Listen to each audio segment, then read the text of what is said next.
Let me now recognize Alfredo Ortiz, the President and CEO of Job Creators Network. Good morning, committee members. My name is Alfredo Martin Ortiz, and I am the President and CEO of Job Creators Network, the nation's leading small business organization advocating for the 31 million small businesses and the 60 million employees nationwide.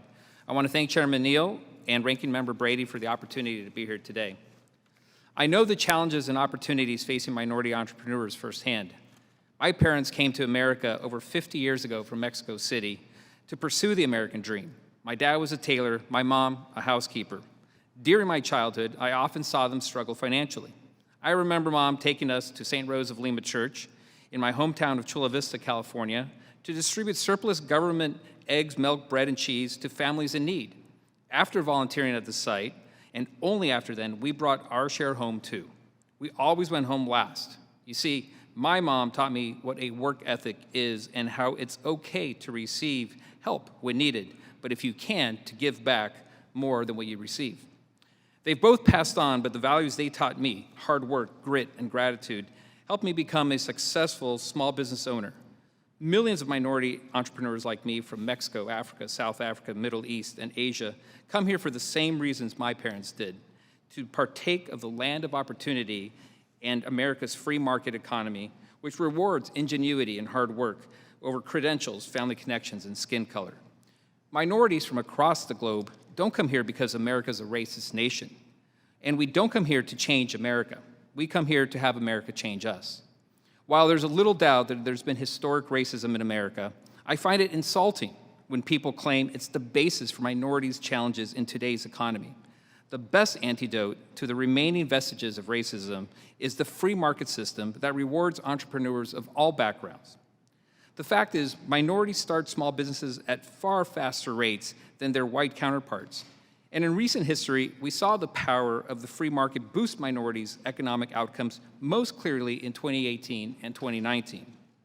Thanks to free market policies like tax cuts and deregulation, minorities were able to make astounding economic gains. Unemployment rates fell to record lows. More than 6 million people emerged from poverty. Income inequality fell as wages for minorities grew far faster than whites.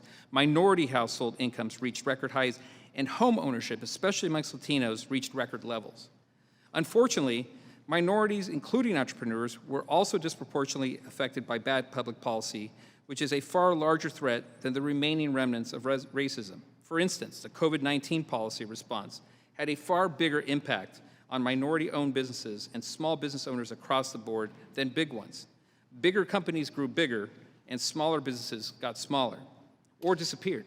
Black, white, Asian, and Hispanic small businesses alike, all were equally harmed. These small businesses, including dry cleaners, bodegas, diners, barbers, franchises, motels, street vendors, and internet entrepreneurs, are the backbone of America's small business economy. And equally important, they're the pillars of American communities and offer minorities a ticket to the middle class. However, the biggest threat facing minority entrepreneurs today is runaway inflation. According to the Job Creators Network Small Business IQ monthly poll of American small business owners, inflation is twice as problematic as there are other hurdles facing today. Racism, on the other hand, was not on the radar. This burdensome inflation is a result of the government doing too much, not too little.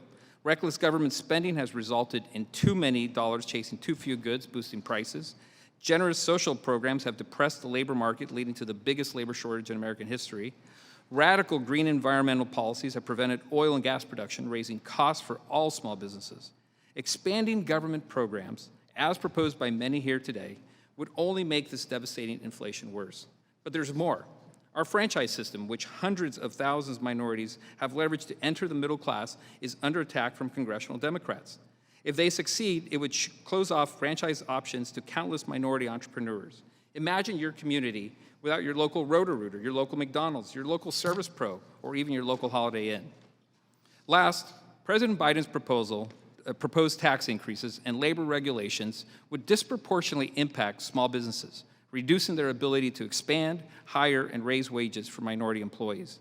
If the government wants to help economic prospects of minorities, it should do less, not more.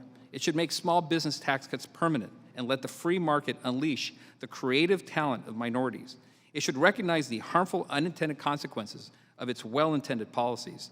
and it should fight for small businesses just as hard as they fight for their big business patrons and lobbyists. The truth is, the biggest economic hurdle minorities face today isn't racism, it's bad government policy. The answer to a thriving minority small business community is simple.